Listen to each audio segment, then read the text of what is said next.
Ça fait que je vais vous présenter une approche SHO de traitement des images en astrophotographie. C'est l'approche que je fais de ces temps-ci, mais c'est une approche que je ne faisais pas il y a 3 mois, puis dans 3 mois d'ici, ça va peut-être changer encore. À vrai dire, le canevas de base reste le même, mais dans les détails, ça change continuellement. Ici, c'est l'astrophotographie au Québec, ça ressemble à ça.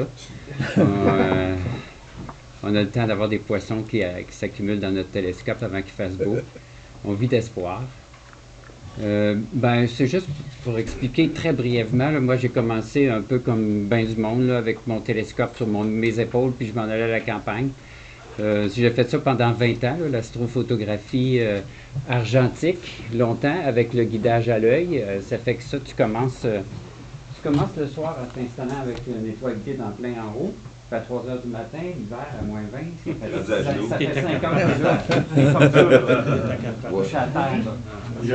Toi d'ailleurs, ton projet. Surtout, je Ouais.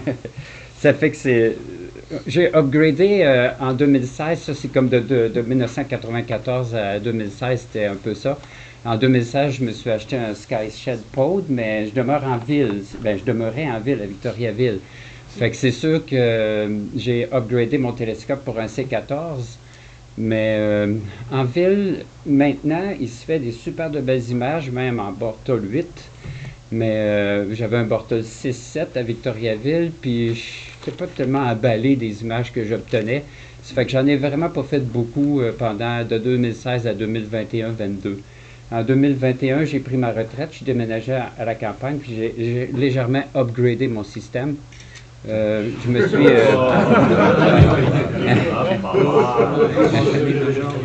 Je me suis procuré. On a du mauvais temps aussi. Oui, c'est ça. C'est lui. C'est l'intérieur de mon observatoire. J'ai une souris là-dessus? Oui. On voit-tu la souris là-bas? Oui. Ici, c'est mon Célestron, c'est mon C14 qui est ici sur un pied, puis j'ai mon plane wave de l'autre côté avec le CDK 14, puis ici, c'est une télévue que j'ai à ce niveau ici. La petite souris est difficile à déplacer un petit peu. Fait que c'est mon système que j'utilise depuis, je dirais, 2023, début 2023. Puis quand j'ai commencé, évidemment, moi, j'ai pas un gros background en informatique, là. En 78, j'ai fait une session en sciences pures en informatique. C'était avec des cartons perforés, là. Fait que ça a changé un peu. T'sais. Fait que j'ai eu dans les années 90 une coupe de cours pour utiliser Windows, mais c'est ça ma base, là. T'sais. Fait que il faut savoir aussi que chez PlaneWave, juste un détail, si vous vous procurez à un moment donné un télescope comme celui-là, avec leur rotateur focuseur, ils n'ont pas un back focus qui permet d'avoir une étoile guide dans le train optique. Il faut avoir un télescope secondaire en piggyback. Mais chez Roosbay Astro, Roosbay Bichari à Vancouver, ils vendent tout le kit nécessaire pour qu'on puisse faire du off-axis guider, où on pourrait mettre ton système de nid sûrement avec son équipement. Mais lui, c'est vraiment configuré, imprimé 3D. Ces pièces sont imprimées 3D. C'est avec le focuseur rotateur de Optech, Gemini Optech, et non pas avec le focuseur rotateur de PlaneWave. Ça permet d'avoir le back focus suffisant pour y adapter notre off-axis guider. Comme ça, on fait le guidage dans le train optique, ce que je trouvais que c'était un avantage de nos jours, là, de ne pas avoir nécessairement un guidage sur un scope secondaire avec la flexion possible. Fait que, oui. T'aurais-tu pu mettre un ONAG ou finalement je pense que oui, mais sauf que lui, il est vraiment considéré pour configuré pour le off-axis guider. Je pense que si on mettait un ONAG, là, c'est plus le même back focus, là, ça change de distance. Oui, c'est ça. Fait que je ne sais pas, j'avais pas exploré cette possibilité-là. Moi, j'ai pris le kit qui faisait Roosbay. Puis très convivial, j'ai communiqué une couple de fois avec lui. J'ai communiqué aussi une couple de fois avec Martin, parce que j'ai adonné que j'ai commencé à faire l'astrophoto puis à prendre Nina et PixInsight en 2023, quand j'ai commencé à pouvoir utiliser mon équipement pour avoir construit mon observatoire. Puis évidemment, ça l'a donné en même temps que le projet M51. Puis dans le projet M51, Martin, il m'avait demandé de faire avec lui de la luminance. Puis il me textait, puis il me disait j'ai commencé, ça va bien. Moi, je lui disais ben Martin, moi, je suis planté complètement, il n'y a rien qui marche. Fait que 3 fois, il est rentré dans mon système pour me dépanner. Je le remercie beaucoup. C'était vraiment. Je te mettrai sur mon testament. Fait qu'ici, évidemment, moi, c'est avec Nina aussi que je fais la capture des images. Comme Denis l'a très bien exposé, le Advanced Sequencer, c'est un must. Sauf que moi, j'ai été d'emblée sur Patriot Astro, puis j'ai loadé ces templates. Puis si tu mets le template de Patriot Astro, puis en plus, quand on fait, supposons, notre objet, on veut cadrer notre objet, quand on va justement sur la petite ligne, j'ai mon chose ici, c'est difficile un peu à rescoller un peu la souris.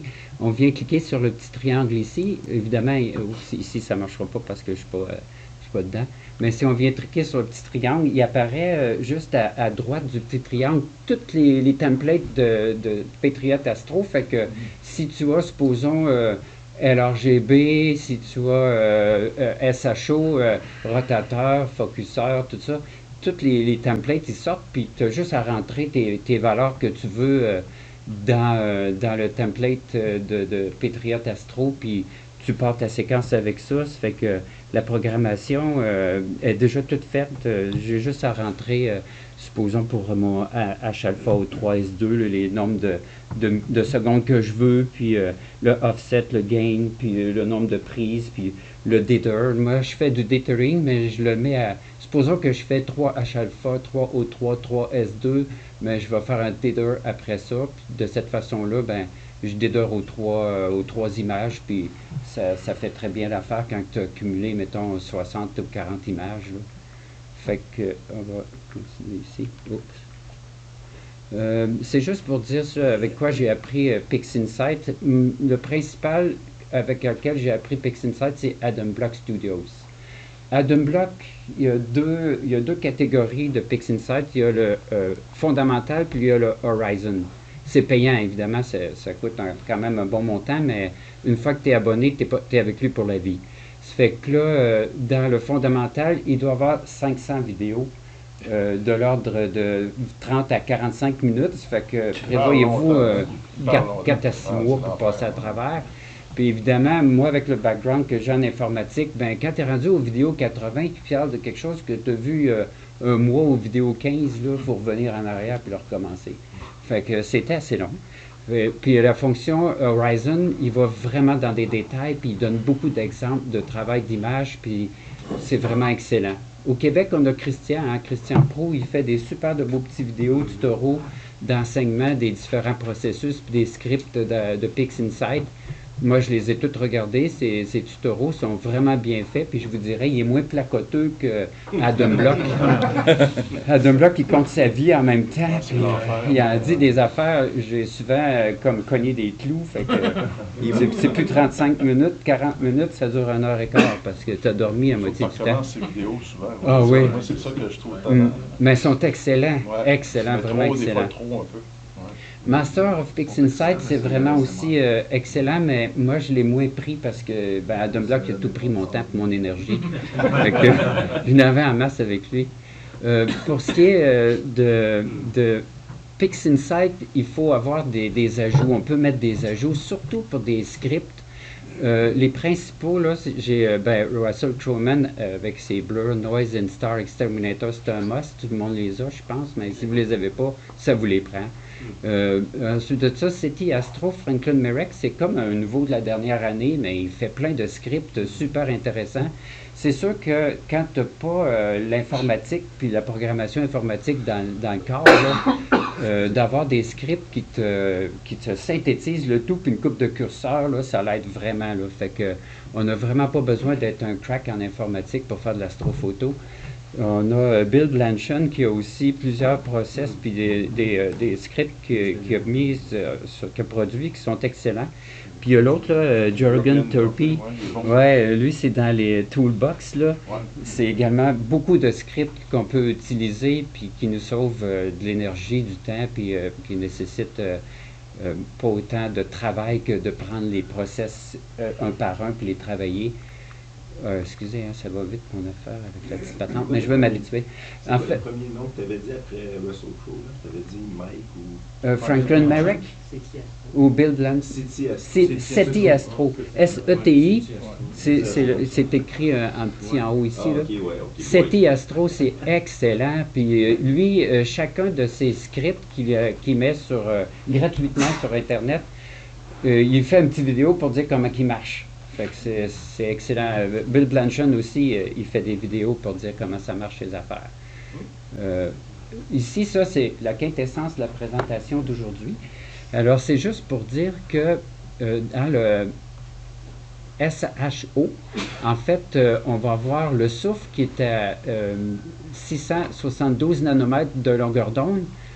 On va voir le H-alpha à 656,3 nanomètres, qui sont les deux dans le rouge. Puis on a l'oxygène 3 qui est à 500 nanomètres, qui est dans le bleu-vert. Mais ce qu'on a appris à faire, c'est le Hubble Palette. Le Hubble Palette, lui, il va prendre une combinaison des trois images. Il va mettre, supposons, le SHO, on va mettre le soufre dans le rouge, l'hydrogène dans le vert, puis l'oxygène dans le bleu.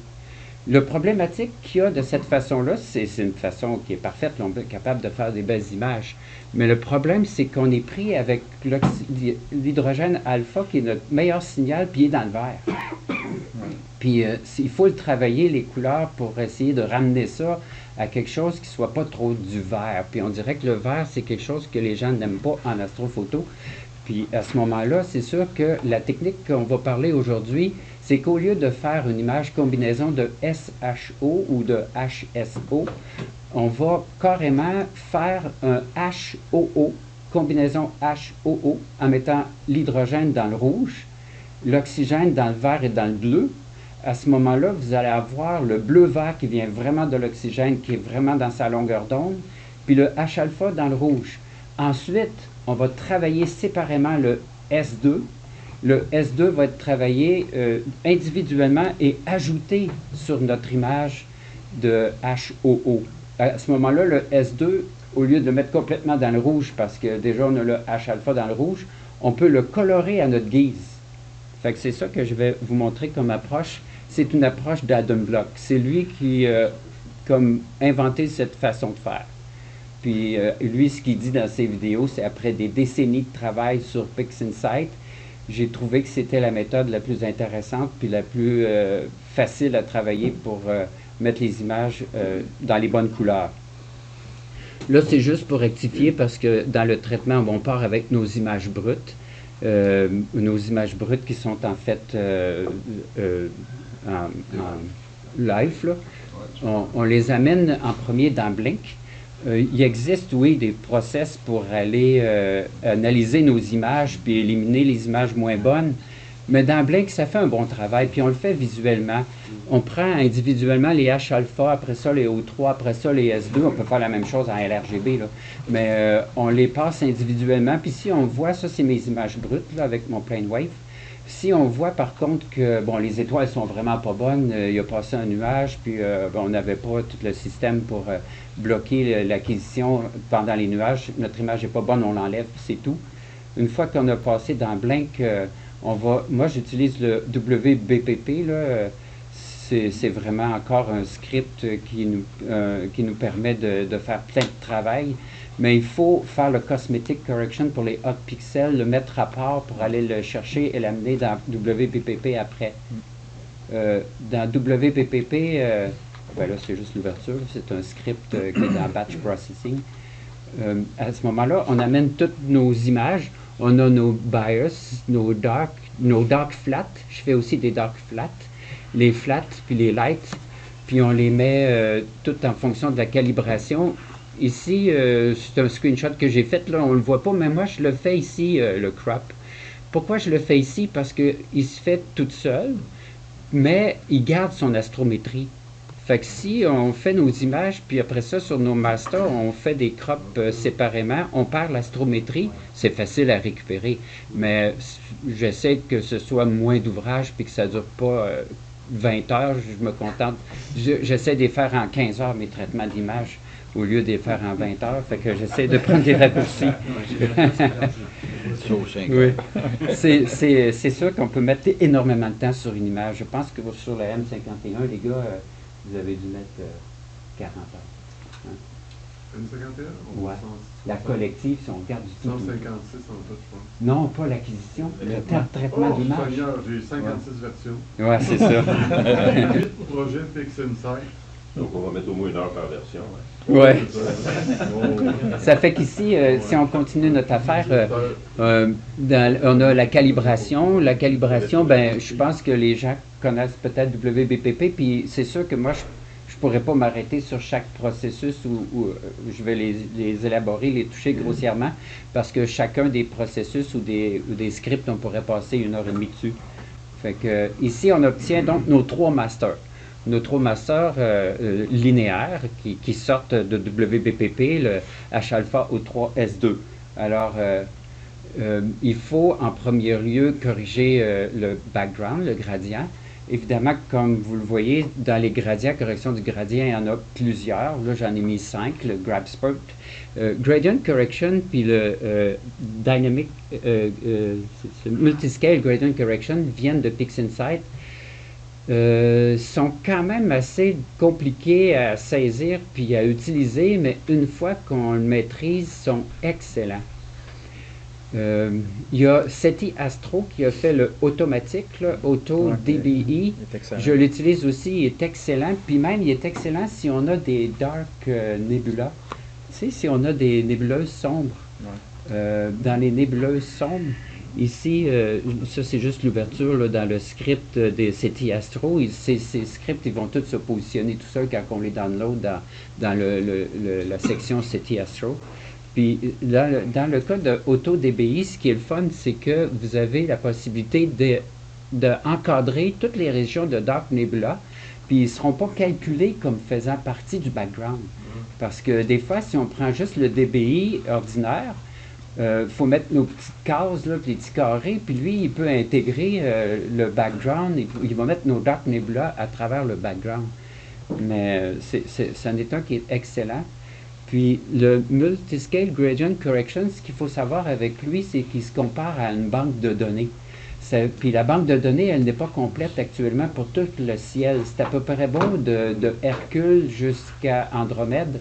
Mais quand on est, comme ici, dans la licorne, je n'ai pas pris le Multiscale Gradient Correction, même si c'est excellent, parce qu'il est en dehors de la zone d'image qui a été prise en référence pour ce script-là, ce process-là.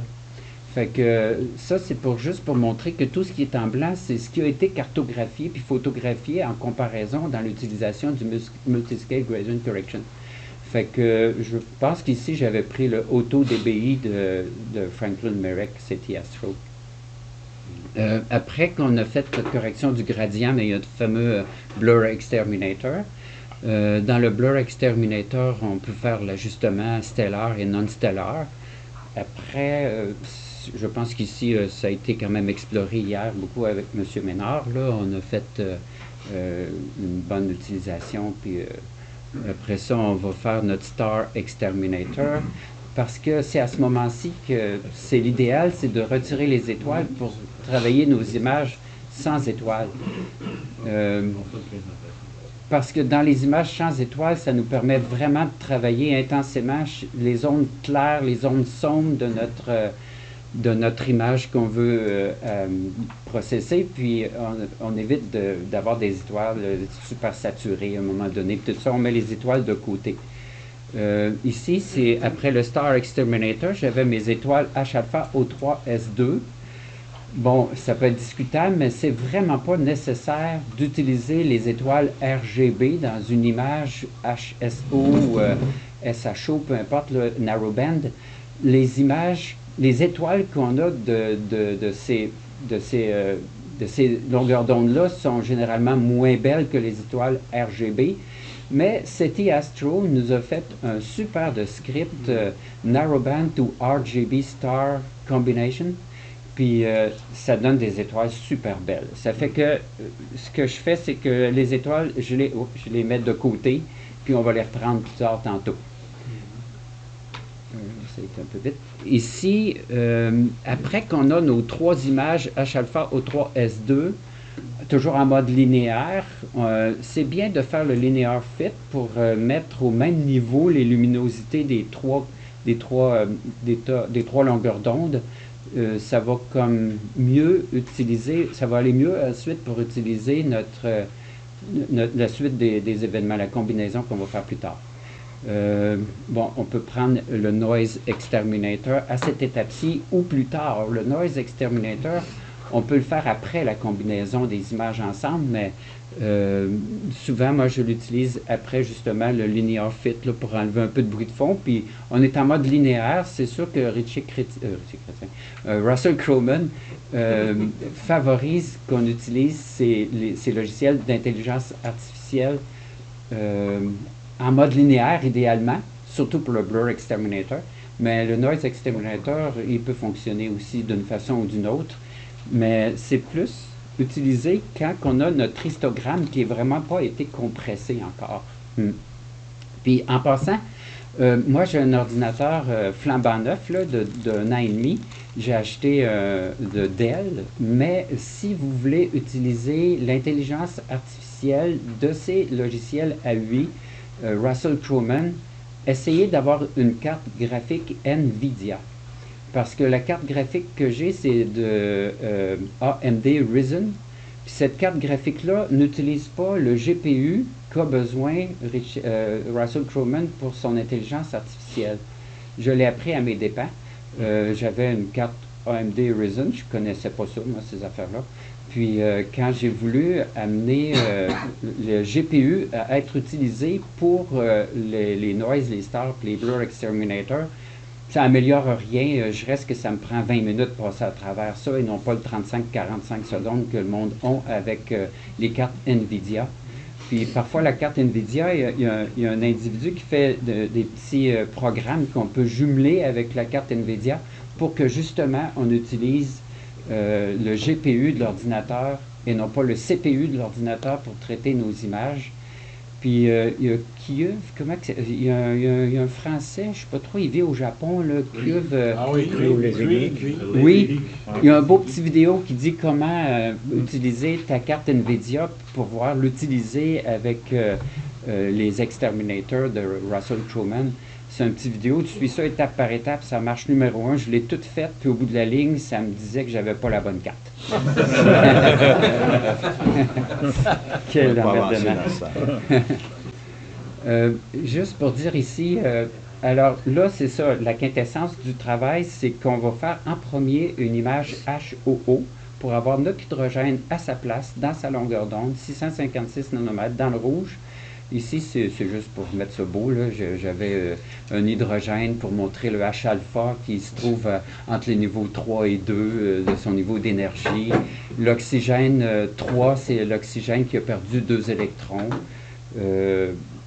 Ici, c'est juste pour nous rappeler qu'on vit vraiment dans une région sans être religieux du tout. C'est la seule place que je peux prier, c'est pour avoir du beau temps. Fait que, en désespoir. Ici, on continue dans notre affaire. On va faire notre channel combination avec le hydrogène dans le rouge, les oxygènes dans green and blue. On va combiner cette image-là. Et l'image combinée dans les scripts, non, ça c'est un processus. Dans les procédés de Bill Blanchon, il y a le Narrowband Normalization. En fait, c'est vraiment utile comme script. Souvent, quand on est en image HOO, on ne veut pas trop faire, vous voyez ici le Synthetic Green Blend, on le met presque à 0 dans le fond parce qu'on ne veut pas avoir du vert. On essaie de faire cette image-là pour éviter un peu le vert. On le met presque à 0, mais c'est dans l'autre section suivante, le Channel Control. Le O3 Blood, là, lui, on peut en mettre, c'est pour aller chercher du bleu vert, surtout du bleu qu'on veut avoir dans la composante de la nébuleuse qui est un petit peu plus bleutée, supposons. Ça, c'est juste des screenshots que j'ai faits. C'est pas les valeurs que vous voyez, c'est les curseurs. Là. Je les ai manipulés pendant 3/4 d'heure pour arriver à ce que je voulais. Mais parfois, on pogne la twist, puis au bout du temps, on est capable de le faire en 10 minutes. Mais on peut avoir des ajustements aussi pour le shadow, le highlight, puis le mid-tone. Là, on peut jouer avec ça, puis on le voit en vision preview. Là, dans le real-time preview, on va le voir, nos modifications, puis après ça, on a juste à les appliquer avec soit le petit triangle sur notre image qui est en dessous du real-time preview, ou carrément en cliquant sur le petit carré bleu. Une fois qu'on est satisfait de nos modifications, on l'applique ici. Sur le HOO, c'est ça, une des premières choses à faire, une fois combiné, c'est le narrowband, c'est-à-dire le narrowband normalization de Bill Blanchard. Après ça, on peut faire le stretch. Bon, le stretch, encore là, il y a tellement de façons de stretcher nos images, mais une façon vraiment facile et rapide, c'est qu'avec le Screen Transfer Function, c'est avec les curseurs du Screen Transfer Function, on peut modifier et voir exactement en temps rapide les résultats sur, supposons, notre midpoint puis la portion ombragée. Puis on transfère le petit triangle du Screen Transfer Function, on la met dans la barre ici en bas de notre histogram transformation. Puis automatiquement, ça amène toutes les informations du Screen Transformation dans le histogram transformation, puis on peut appliquer le petit triangle directement sur notre image. Ça fait qu'à ce moment-là... Roger, essaye pas ça, là. Moi, mais Roger, c'est correct, Roger. J'ai fait à l'occasion, mais hier, Moi, c'est une des raisons. Comme tu es habitué, toi. Quand on fait ça live, c'est tough, là, parce que tu as tout le monde autour qui regarde, qui disent des choses. C'est plus stressant. C'est stressant, ouais. Moi, je me suis dit, je vais faire des screenshots, puis c'est beaucoup moins stressant. Oui, on a le droit. Dans une présentation, c'est des screenshots. Tu te trompes pas. Ben non. Ça bouge pas. Oui, c'est ça. Ça fait que vraiment, là, quand le Screen Transfer Function, c'est rapide, puis on voit tout de suite les modifications, puis une fois qu'on est content, paf, on l'amène là, puis on le transfère ici. Mais c'est sûr que pour faire les stretches, encore là, on en a tellement des possibilités. Moi, je vous dirais que GHS, là, le Generalized Hyperbolic Stretch, je l'aime beaucoup dans les galaxies. Parce qu'on fait un point d'inflexion, on a notre histogramme, on fait un point d'inflexion dans l'histogramme, puis à partir de ce point d'inflexion-là, on bouge les curseurs, puis ça finit comme tout se corriger, puis c'est vraiment... Puis même Christian Proulx, là, son logiciel sur le GHS, sa présentation YouTube sur le GHS, c'est excellent, c'est super bien fait. Il y a le Statistical Stretch de SETI Astro, c'est comme un automatique, là, ça va vite aussi. Mais j'aime ça, moi, le Screen Transfer Function, paf, dans l'histogramme, puis bang, tu as exactement ce que tu veux. C'est sûr que les autres, il faut apprendre à manipuler tous les curseurs, là, Mask Stretch, Star Stretch, il y en a plein, il y en a d'autres aussi, là. Fait que c'est sûr qu'on peut s'amuser à les apprendre, puis ils sont utiles, mais pas toujours dans les mêmes situations. Souvent, en astrophoto, quand on commence, on voudrait que quelqu'un nous donne une recette, là. On va prendre cette recette-là, puis je suis correct, tu sais. Fait que ça m'a pris comme 1 heure ou 2, là, puis je peux faire toutes mes images. Mais ça marche pas de même, malheureusement. Même dans les nébuleuses, que ce soit une nébuleuse d'émission, d'absorption, nébuleuse planétaire, c'est un canevas général, mais les recettes changent à chaque fois. C'est pas la même quantité de sucre puis de maïs. Puis, ouais. Alors, une fois qu'on a stretché notre image HOO, on la traite pas tout de suite, on la laisse dans cet état-là, puis on va procéder au soufre 2. Le soufre 2, là, avec, je vais vous montrer, avec les manipulations que fait Adam Block, c'est très différent de ce qu'on faisait d'habitude. Ça, c'est juste pour dire notre enthousiasme face à une nuit étoilée. On est débordant d'enthousiasme et très heureux que ça arrive. Probablement que si on vivait en Arizona puis qu'on avait 300 jours de ciel dégagé par année, on deviendrait blasé.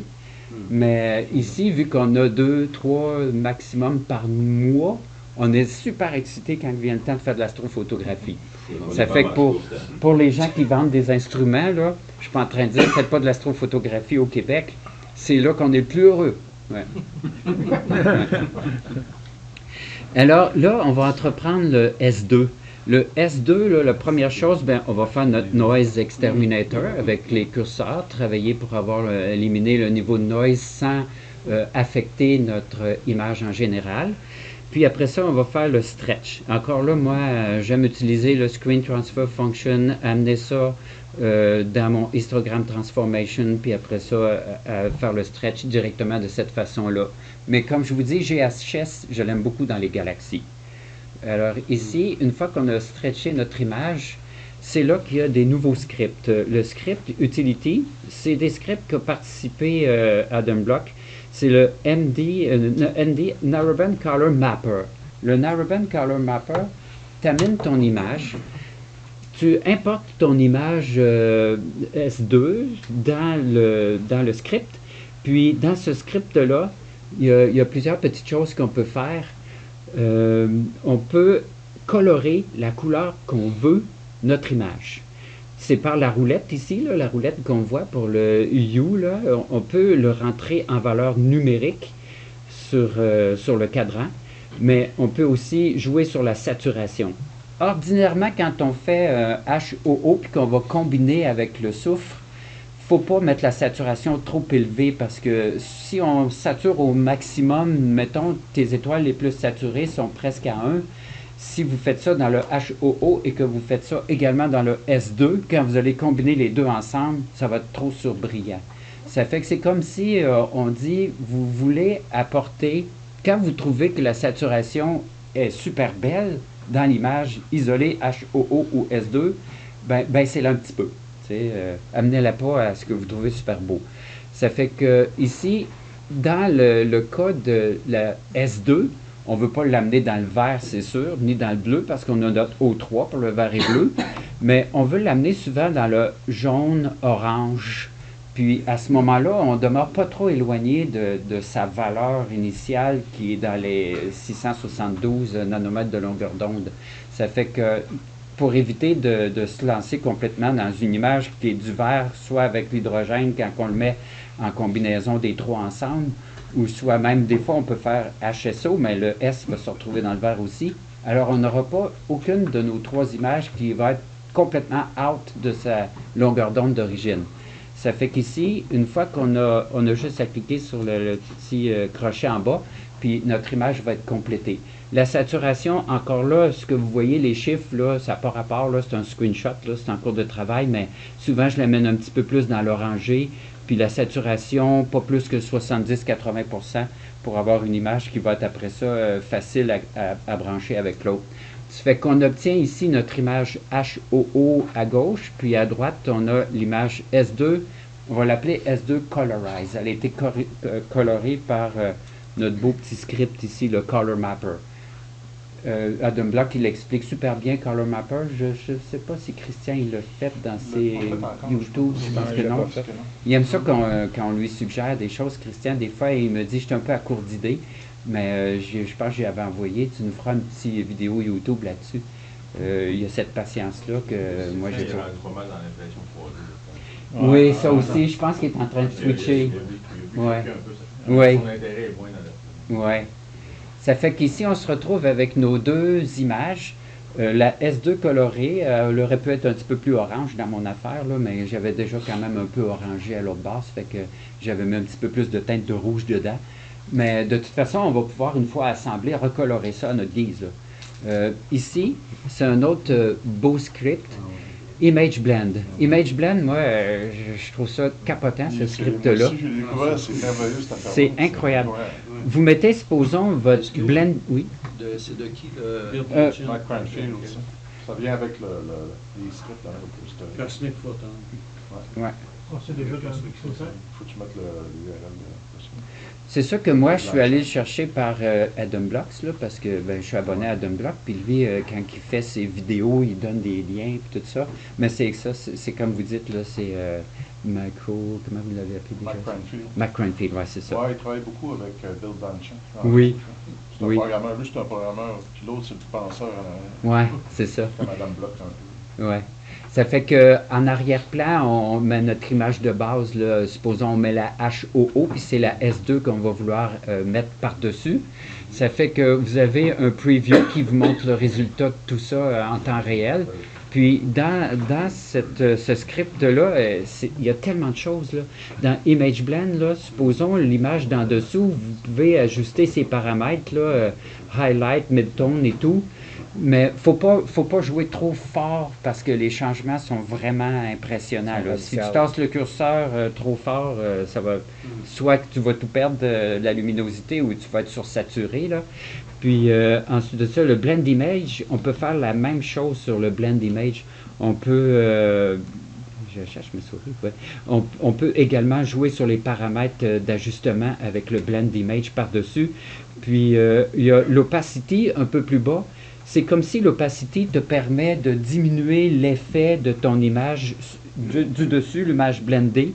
Ça fait que tu peux jouer sur l'opacity, mais tu peux jouer par contre sur les paramètres. Ça peut donner un peu la même affaire, mais l'opacity touche l'ensemble de l'image. Les paramètres vont toucher seulement les zones que tu veux travailler davantage. Puis, quelque chose qui est très important, c'est les blend parameters en bas. Souvent, quand on l'ouvre, c'est replace. Si on fait replace, ben, c'est comme si on va avoir juste notre image du dessus. Mais il y a plusieurs blend modes.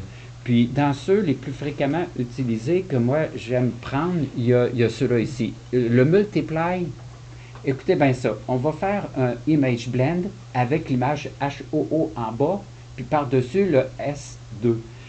Mais, une fois que ton image est obtenue par la combinaison de tout ça ensemble, tu peux ramener dans Image Blend ton image combinée, la mettre au fond, puis la mettre sur le dessus. C'est comme si tu retournes dans Image Blend en y mettant le résultat de ça, qui est une image combinée, tu la rentres dans Image Blend, elle sur elle-même, puis là, avec les Blend Mode, c'est là qu'avec Multiply, tu peux, par exemple, rehausser le cœur de ton objet. Ici, c'est pas le meilleur exemple, mais supposons qu'on prend M42, le cœur de l'objet, il va être très intense, mais où il va avoir, puis tu veux l'assombrir un peu. Tu vas l'assombrir avec le multiply. Puis à ce moment-là, ben, il y a d'autres choses que tu peux faire, c'est que l'utilisation des masques.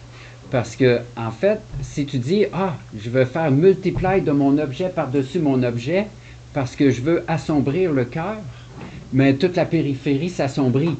Mais sur ton objet combiné, tu peux mettre un masque, puis la façon de faire les masques, encore là, il y en a de multiples façons.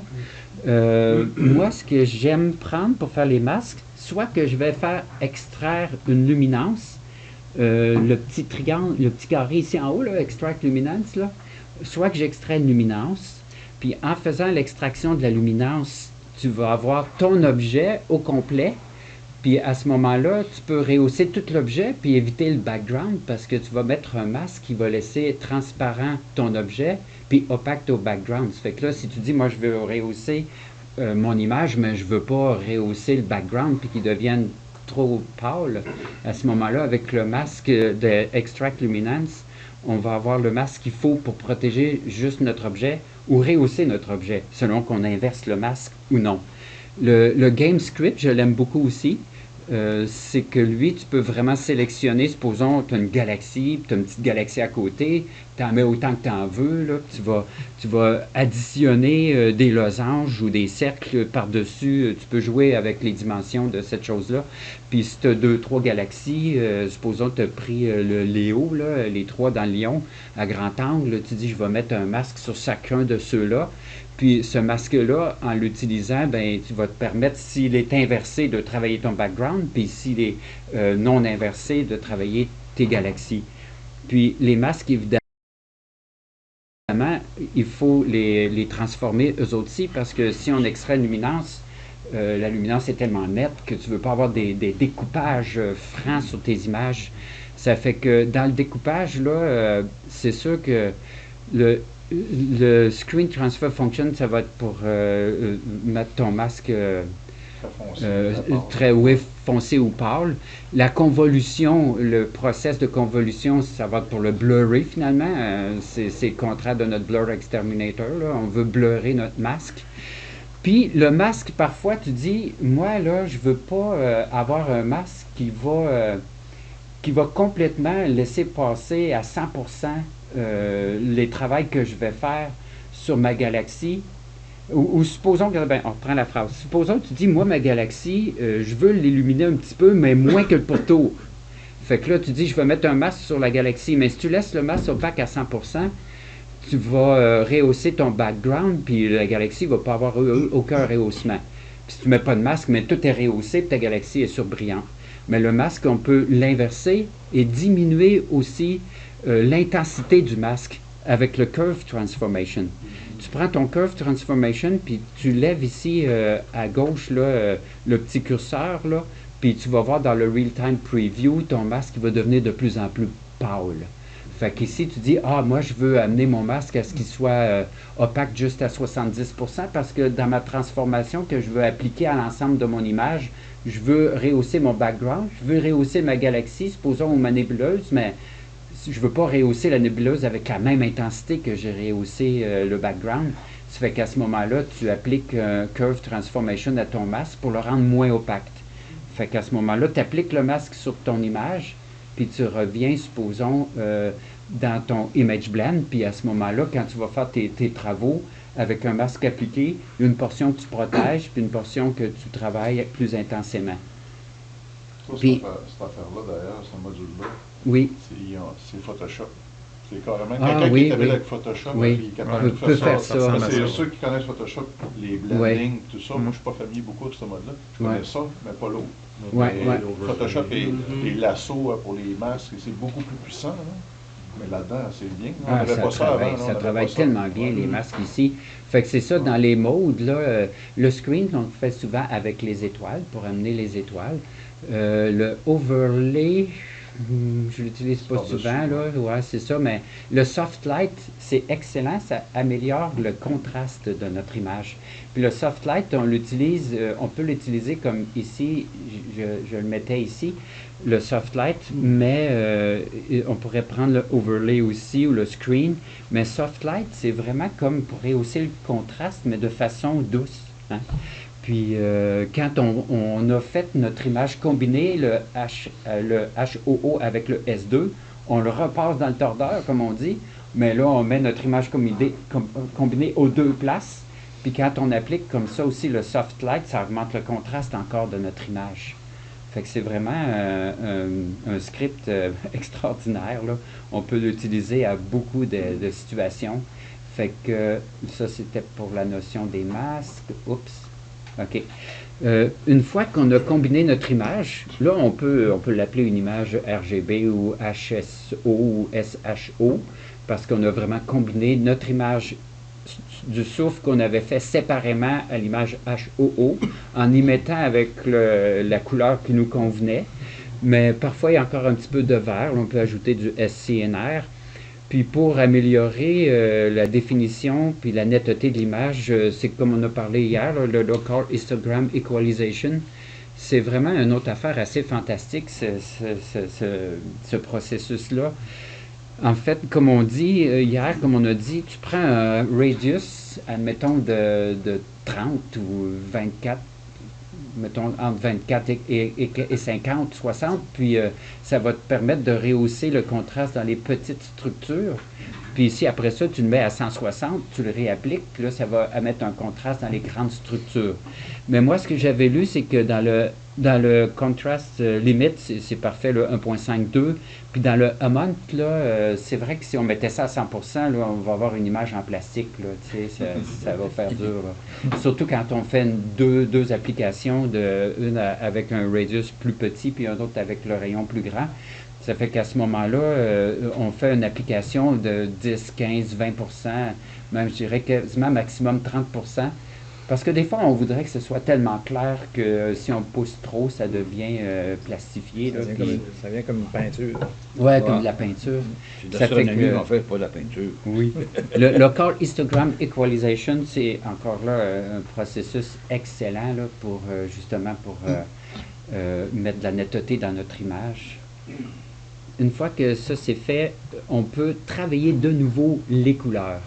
Parce que je pourrais, à partir de l'image que j'ai là, mettre plus de bleu, mettre plus de rouge.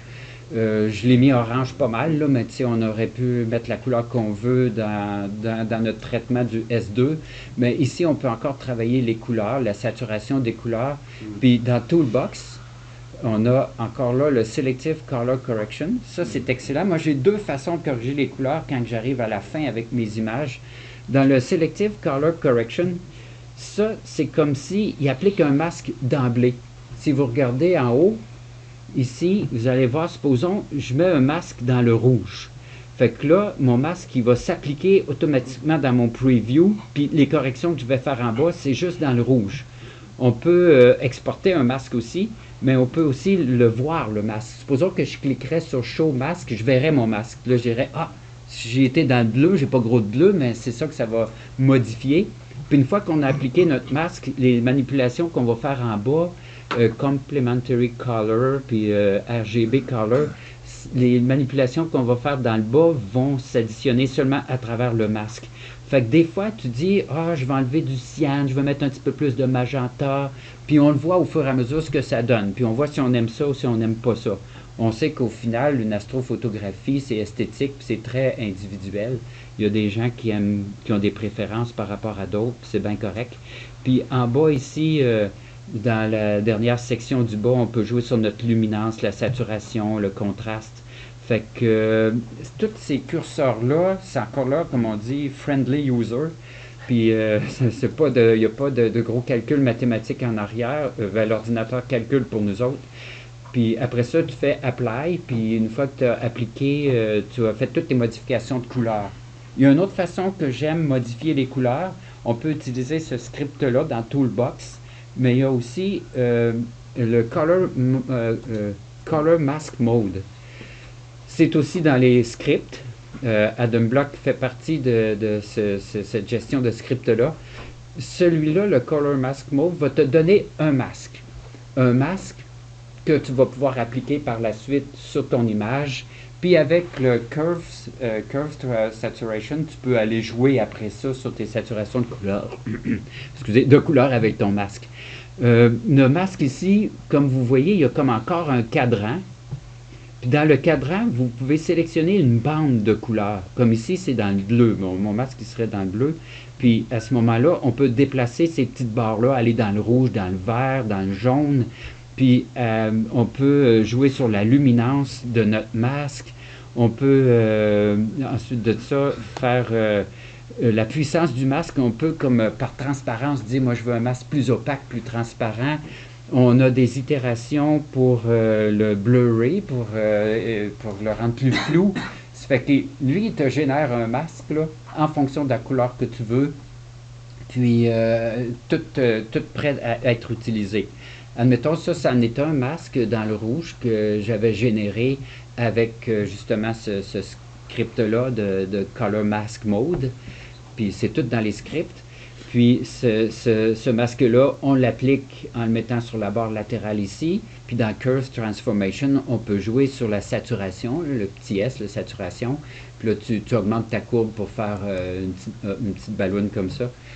Puis pour pouvoir améliorer, supposons ton masque rouge va donner plus de rouge à ton image. Fait que c'est encore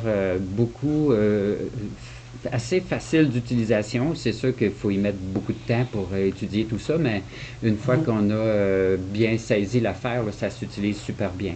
Ça fait que l'image finale qui est combinée, on peut ensuite, comme on vient de voir, modifier un peu les couleurs. Puis, on peut encore améliorer certains détails. HDR-MT, c'est aussi un processus très intéressant que j'aime beaucoup utiliser. Ça va être beaucoup utilisé dans le cas présent, pas super utile, mais utilisé dans les objets qui ont un centre très clair. Mettons M51, M42, oui, c'est ça. Tu vas arriver, puis ton centre est très, très lumineux. HDR-MT va aller chercher les ondes lumineuses puis modifier l'histogramme pour aller donner du détail de ce que tu vois dans cette région-là. Encore là, on peut l'appliquer à travers un masque. Tu dis, moi, je ne veux pas l'appliquer partout, je veux l'appliquer juste à travers un masque dans des sections concernées, mais on peut l'appliquer sur toute l'image au complet aussi. Mais HDR-MT, c'est vraiment essai et erreur. Il y a également les number of layers qui va aller chercher différentes couches de ton image. En fait, ce qu'on fait des fois, c'est que tu prends ici la souris, puis supposons que tu l'amènes un peu en bas, ça va te développer un preview. Là, moi, c'est pas ça que ça fait parce que je suis dans un... Ça va te développer un preview, puis quand tu le fais une deuxième fois par-dessus, là, ça va te donner un preview qui est du même format que l'image d'origine. Puis ensuite de ça, tu l'essayes à 6, puis à 7, puis à 8, puis tu l'essayes à 5, puis tu regardes ce que ça fait. Quand on travaille sur un preview, on peut les amener un après l'autre, toujours sur le preview, puis il repart à zéro, tandis que si on l'essaye sur notre image d'origine, ben, il faut revenir en arrière pour reculer, c'est ça, il s'additionne. Ça fait que dans ce script, dans ce processus-là, tu as des itérations, tu peux faire un nombre d'itérations, mais souvent de laisser à 1, c'est bien correct. Puis le scaling function, c'est encore une autre histoire, ça. Qui fait appel à des valeurs statistiques puis des notions informatiques. Moi, je ne suis pas là-dedans. Mais le B3 Spline, puis sinon des Gaussian Curves, ça amène quand même différentes façons de travailler l'image. Puis vous pouvez en essayer quelques-uns. Puis on clique souvent le To Intensity puis le Lightness Mask aussi. On les allume, ces cases-là, pour préserver notre intensité des couleurs. Puis le Lightness Mask pour éviter que ce soit sursaturé dans les zones très intenses. C'est ça, ça wavelet, hein, c'est ça qui arrive. Oui. Ça, malheureusement, il faut booster un peu, il faut des fois le contraste un petit peu, les couleurs un petit peu avant pour ne pas perdre trop. Oui, sinon, oui. ça devient plus gris. Là. Oui, il y a celui-là, puis il y a l'autre, là, j'ai un blanc de mémoire. Mais même affaire, tu passes, ton image va venir plus gris, tu perds la coloration. Ouais. Mais on le préserve un peu en cliquant sur le To Intensity. Exact, ouais. Les masques mettent Fait que, ça fait que utilisez-le en cliquant les deux cases ici, le To Intensity puis Lightness Mask. Fait qu'une fois qu'on a amélioré les zones désirées, c'est surtout pour, comme on disait, les zones sursaturées. On va aller chercher les détails dans ces zones-là. On continue. Ici, les étoiles. SETI Astro nous a développé un script. C'est un script dans lequel tu as la fonction PixelMath qui te permet de calculer l'apport en H-alpha O3S2. Il fait aussi la saturation des couleurs, puis on peut cliquer pour stretcher nos étoiles. Apply a stretch recommended. Fait qu'à ce moment-là, on va appliquer le stretch ici. Le stretch factor, on peut le modifier. Par défaut, il est à 5. Si on le met à 6, 7, 8, nos étoiles vont être plus lumineuses. Puis bon, on a mis le Blur Exterminator pour éviter d'avoir des crachats. Fait qu'à ce moment-là, on ne va pas le mettre trop haut. Puis si on veut des étoiles plus fines, plus définies, on va mettre le stretch factor à 4 ou à 3. Puis c'est un beau petit script qui te permet de faire des super belles étoiles avec tes étoiles H-alpha O3S2. Ça fait qu'on n'a pas vraiment besoin de faire du RGB pour les étoiles pour ensuite les amener à ce niveau-là. Puis les étoiles, Image Blend. Image Blend, c'est vraiment un amour dans le monde de PixInsight. On met notre image combinée, toute travaillée, finalisée, comme le blend image, puis on vient patcher par-dessus l'image des étoiles en mode screen. Puis on peut encore faire des ajustements sur la brillance, le highlight, le mid-tone, l'opacité. Si on trouve qu'on a mis les étoiles puis sont un petit peu trop flash, on peut le diminuer à ce moment-là. Ça veut dire qu'on n'a pas besoin de passer par PixelMath? Non. Aucun besoin d'utiliser PixelMath dans tout ce que j'ai enseigné. Le PixelMath, oui. Toutes les fonctions screen, là, Softlight, tout ça, il y a toutes des formules PixelMath. C'est comme ça que c'est fait. C'est En arrière, c'est ça. C'est des formules simples, là, diviser des min-max, des choses comme ça. C'est pas très compliqué. Mais pour les gens qui sont programmeurs, j'imagine que pour vous, c'est pas compliqué, mais quand tu n'as pas de base en informatique, on est tellement heureux d'avoir des gars qui nous mettent des petits curseurs de même. Là. Oui, mais quand tu fais ça dans la vie, ça ne te tente pas de recoder à la maison non plus. Peut-être pas, oui, c'est ça. Moi, je suis vendu avec ça. OK, oui. Parce que Image Blend, encore là, oui, tout ce qu'on fait, c'est tout du PixelMath. Hein? On pourrait tout arranger nos images. C'est que ces fonctions-là de screen et de blend, c'est des fonctions simples, c'est des divisés, c'est juste une ou deux opérations. C'est des plus, c'est des moins, c'est des divisés, c'est des min, c'est des max, c'est des average. Des PixelMath, j'en ai quelques-unes, des équations de PixelMath, puis j'aime ça aussi les utiliser, mais c'est rudimentaire, là, c'est de la base. Là. Dans mon cas, c'est de la base. C'est plus, ben oui, c'est friendly, certain. On espère toujours ça. Hein? C'est-tu quand tu as des previews en plus? Oui, oui, puis un preview, c'est vraiment bien fait. Ouais, le preview fait différence. C'est ça, ça saute du temps un peu. Il y a aussi, on peut faire dans Image Blend, mais il y a aussi le Screen Star, ça vient de Bill Blanchard. Ça fait aussi un super de beau travail, c'est encore plus simple. Là. Tu mets la souris. Tu mets ici le Starless, ta Finalize Starless ici, puis tu mets tes stars là, puis clic, il a mis tes étoiles par-dessus. C'est le premier qui m'a fait un comme ça. Oui, c'est ça. C'est venu avant Image Blend. Parce qu'avant ça, ceux qui étaient plus avancés, c'était la formule. Ils prenaient la formule mathématique. Oui, oui. Cette formule-là, moi je l'ai aussi. La formule, c'est super, mais c'est la formule qu'utilise SETI Astro avec son narrowband. Lui, il balance, puisqu'il faisait des affaires en arrière, là, dans le cas, je te vois, puis c'est ça, il balance un peu là, les ratios pour justement, pour pas que ça vienne trop décoloré en narrowband. Oui, parce que lui aussi, il y a des vidéos YouTube qui expliquent très bien ces différents scripts ou processus. Mais ce que différencierait entre lui et Image Blend?